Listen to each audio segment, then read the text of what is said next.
Shumë vakët reklamat e restoranteve në Shqipëri. Ula pash 100 postime restorantesh për të inspiruar gjoja. 90% nuk më rritën as kuriozitetin, jo më të merr teoria edhe të shkoja të vizitoja. Fotokot, mbi pjate, peshkun atje, makaronat me salc, okej, bëre makarona, bravo të qoftë, ku diun.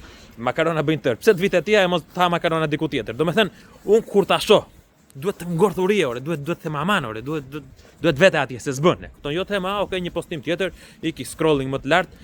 Pse mos ta kem atë vendin si ëndërtimen, të më hap oreksin kur vete. Ku janë videot e prapaskenës atje?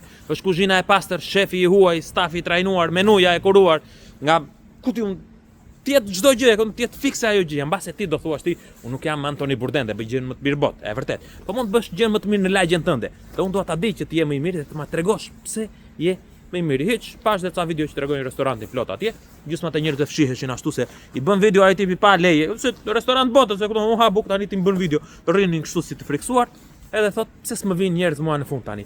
Po menuja unë si di çmimet, mbase jam klient që shikoj çmimet, jam ekonomik unë, dua të shikoj në asnjë vend. Po çmimet hiç, po lokacioni sekret dai. Gjëje vetëm Google Maps. Janë ca gjëra që duhet i bësh. Domethënë imagjino ç'i bën një fushatë marketingu dikush ti nga mediat sociale. E çon nivel tjetër domethënë, po pa foto profesionale, pa gota vere kot atje të kuruara, sikur do pi verse s'bën unë atje, me content troç. Tani kush biznes interesohet për ndonjë fushatë marketingu me rezultate tamam, e dini ku të më gjeni.